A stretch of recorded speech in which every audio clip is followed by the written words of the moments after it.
here from Bursts of Autumn, and today I'm going to be reviewing The Silence of the Lambs by Thomas Harris. All I can say is, what an amazing read. I really enjoyed this book, and I'm really looking forward to doing this video and popping it alongside my blog post that I've done about it and my Goodreads review. I'm going to keep looking down just so that I can refer back to my blog post on my website, just in case you're wondering why I keep looking down like this. So yeah, so overall I gave it a 4.8 stars.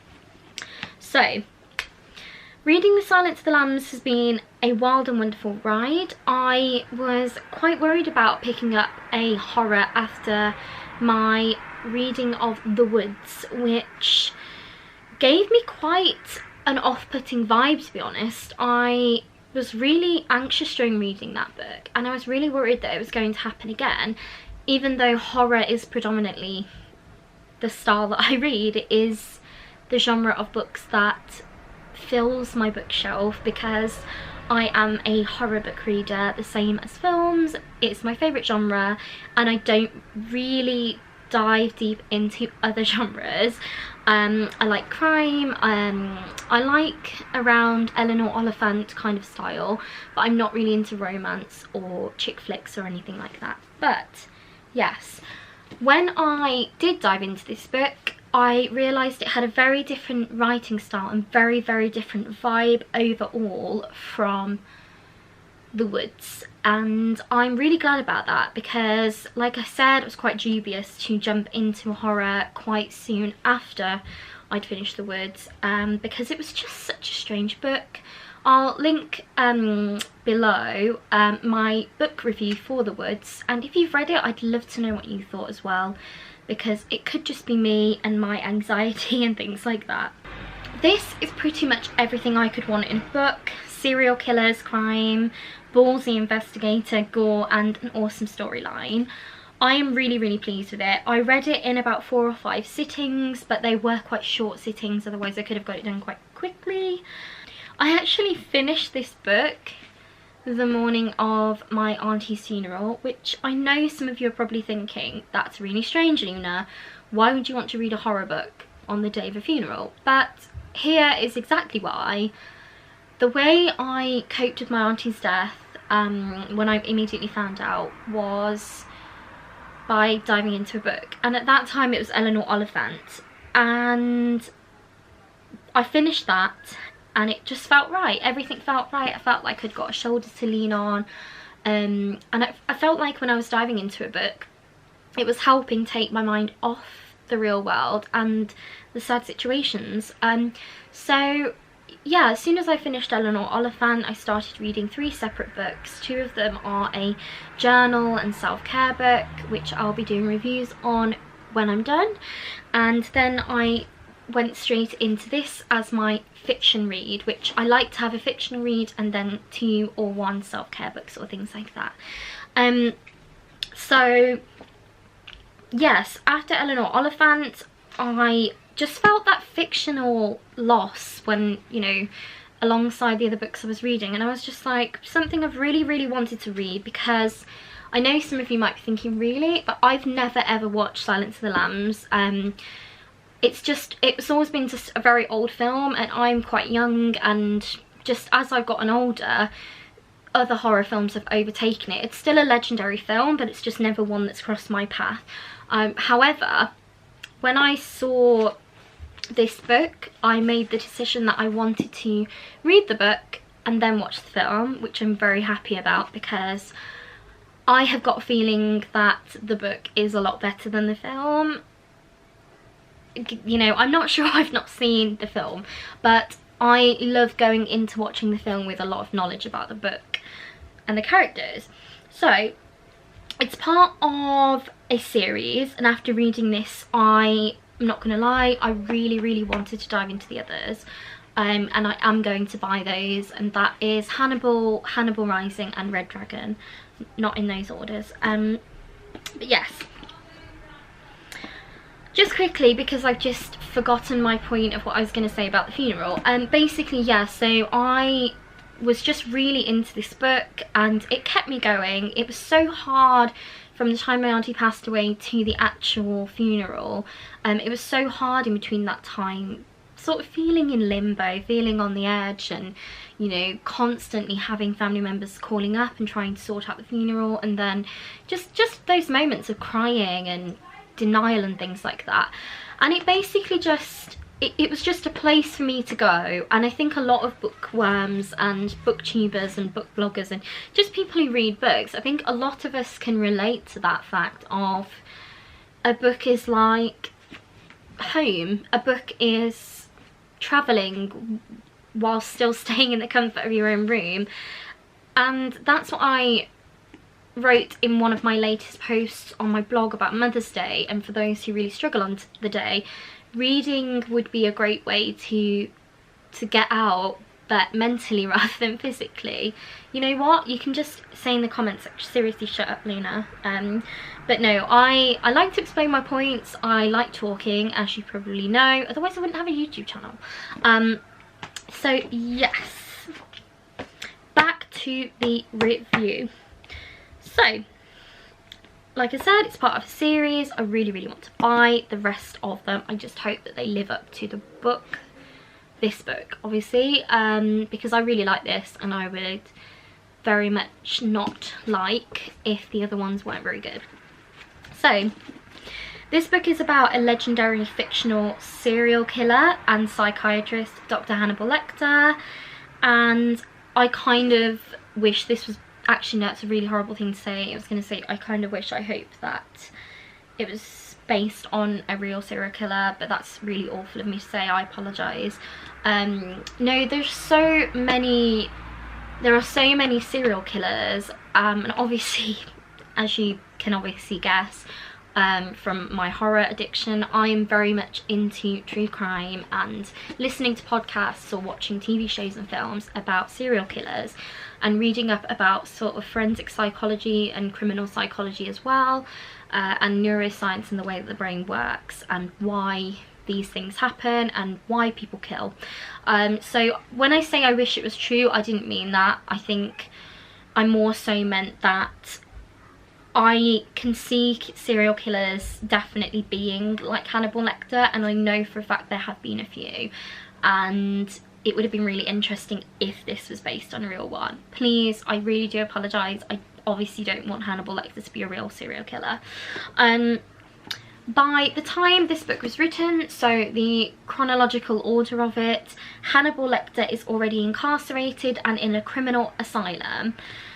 And basically the FBI are covering a case looking for a serial killer called Buffalo Bill, so that's what they know him as.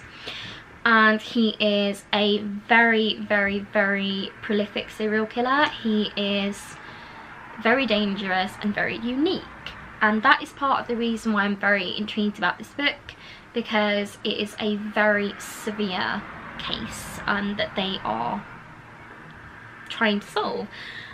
So the FBI basically don't have many leads, and they reach out to a student. She is like an investigator student. She's doing her degree and things like that. Her name is Clarice Starling, and if you've watched Silence of the Lambs, you'll probably be hearing in your head the Clarice. I'm really sorry that I just did that. And basically, yeah, they hire her and they work together to use her experience with forensic photography and analysing and things like that, and they basically hook her up to have an interview with Hannibal Lecter.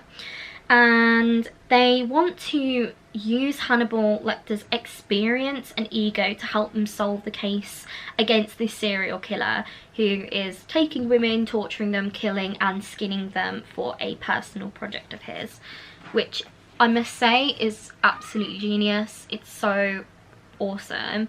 I really don't mean that in a horrible way. I just think that it's a fantastic and intriguing and sickening storyline, and to be honest, that's kind of what I look for in a book. If you're a romance reader and you're not into horror, I'm just so sorry, because I'm very honest and very going into detail about this.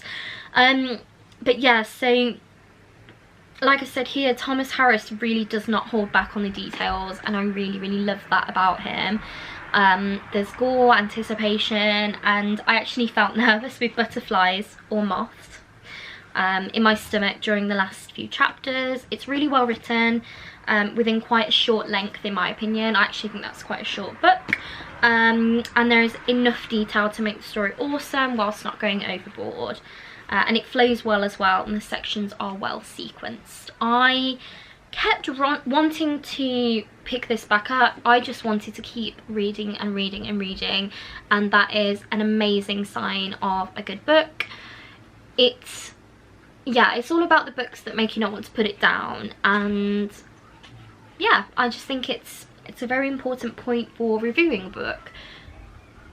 Is that book hooking? Is it intriguing? Does it make you not want to put it down? And this one definitely made me want to keep reading it.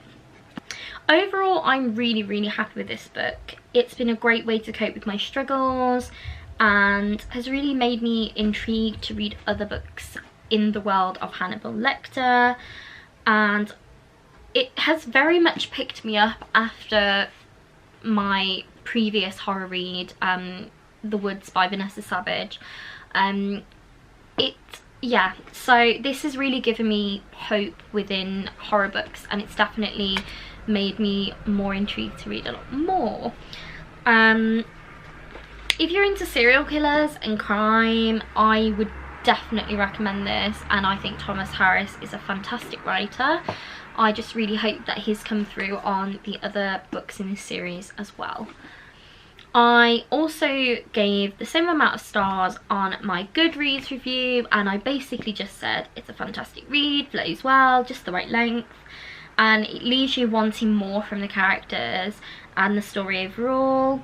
Obviously Hannibal is a iconic fictional serial killer, and his ego and his banter with the ballsy Clarice Starling, it makes such a good read, and bringing the reader intrigue and anticipation, which is another great point in terms of reviewing a book, because I feel like that's what a book should entail, just like a film, but more so. And yeah, even though I haven't seen the film, I had great imagination when it came to this. I could picture what was happening, almost like creating a film in my head, which is why I love books. And I felt really happy that I'd read it before I watched the film. I think it's just a really cool way to do things nowadays, because a lot of people would rather watch a film, and I think I'd rather read a book. Yeah, I said that the book gave me a spark for my horror again after a very emotional roller coaster with my last fictional horror read. What a great book. Thomas Harris is genius, and reading this has got me hooked, and I just want to read other books by him with the Hannibal Lecter universe. Overall, wicked, gruesome book. So yeah, that is a little bit from my blog and also a little bit from my Goodreads. So have you read this book? And if so, I would absolutely love to know what you think. And I would love to know as well if you've watched the film too. I might watch the film and then give a review on the film alongside the book, just to see which I preferred, what I think they've not added, what I think the additions that they have added are, and if they're any good. When I read the first Harry Potter book after watching the film, I was hugely disappointed at how much they took out of the book and didn't add in the film. So I have a feeling this could be similar, but I can't imagine there's a huge amount of elements within the book that won't be in the film, because it is quite a short story in my opinion. So yes, I hope you've enjoyed this book review. I'm still getting used to talking about books. It's not been something that I've done before, and yeah, I think I've done about 3 book reviews so far on this channel, and I've got my to be read as well. So yes, I am very excited about the year of Goodreads book challenge, and I think I'm definitely going to reach my target. I've only set myself 20 books to read because last year I only read 1 book. I know, please don't hate me. But like I said in my other videos, I've had a lot going on, like a lot going on, and it's been very difficult for me to concentrate with my autism and my heightened anxiety. It's just been too much basically. But this year is very different. I'm going to make sure it's different. I'm going to set myself 20 books to read, but I have a feeling I'm going to read more because it's only the 3rd month of the year and I'm already 5 books in, which I know isn't a lot for some people, but it is for me, and I'm very proud of myself. So yeah, as I am getting more and more books and more book reviews, I'm getting used to talking about them. So I hope that you've bared with me, because it could be a little bit here or there with this review, but I'm really trying to improve that. And I just overall really enjoy talking about books. I enjoy talking about how they made me feel, how good the author is, and one day I hope that when I do release my book that I'm working on at the moment, it's a novel, I just hope that there are so many amazing generous book reviewers, and I really hope that I can distribute some copies to them and they can give me an honest opinion so that I can improve the way I work basically. And I think that that's what everyone hopes for. It's not all about 5 stars or anything. Of course that's nice, but you also want, you know, positive feedback and criticism and sort of how you can improve. So yes, I want to be the kind of booktuber who can help authors thrive or help point them in the direction that they need to go in. So yeah, I am discovering lots of booktubers, and I will actually link some below here because they deserve credit. I'm a very small channel, but that doesn't mean I can't support other people in their channel as well. So I hope you've enjoyed this video, and like I said, I'll link below some awesome channels that you can hopefully go and enjoy too. I'm definitely learning from them all, and I'm very inspired by them as well.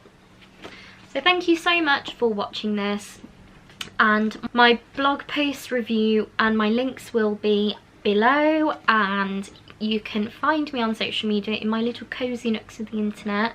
Thank you very much. Again, I've said that a million times, as I always do, and I hope that you have a lovely day, evening, week, whatever suits you.